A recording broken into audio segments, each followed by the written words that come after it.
Hi, I wanted to talk to you guys about wire and this project. So in your kits, you've got a fairly thin gauge wire, similar to this one. Um, and if you wanted to use a little bit thicker wire, you certainly can. I've got some in the lab. If you want to come in, I'll give you some for free. Um, it's just a little bit harder to work with. In any case, a pair of needle nose pliers like this is really going to be helpful.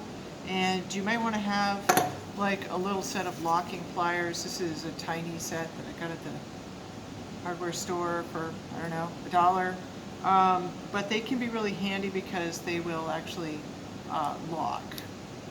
Maybe you have some of these tools at your house, I hope so.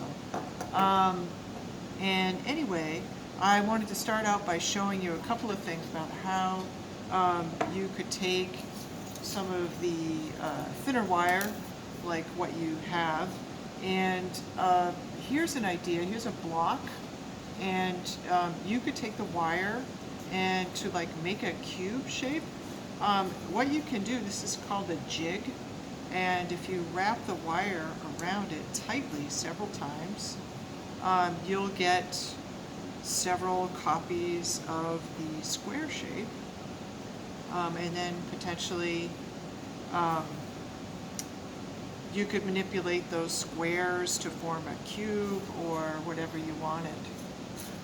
So get them off of here. That's always the trick, is to actually slide them off of the cube. Sometimes it works better with like a round form, but there they are. And hopefully you guys can see the squares now. So even if with your, like that 5-sided figure, maybe I could work something with pentagons.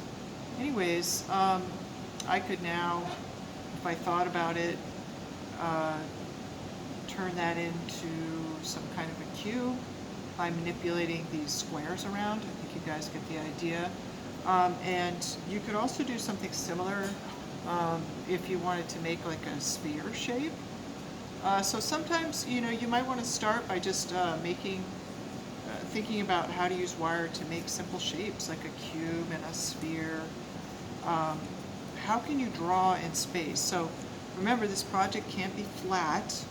I want you to do a wire project that's self-supporting, that takes up some space. It does not have to be realism of any kind. So now I've got all these repeated circles, or a spring shape might be fun to work with, just as now I've kind of got like a column almost of space that I've designated or outlined with this shape. You could also go through and twist those, and then the circles would be more fixed. And that could be a kind of fun way to create like trying to make a sort of a fast sphere here, and it's looking more like a set of balloons. Not being that careful here, and I also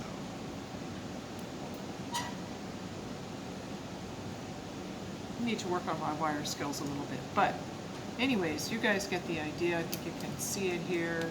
I now have kind of a sphere. Yeah? Alright, so that's a little bit about jigs and so forth. And that's all for now.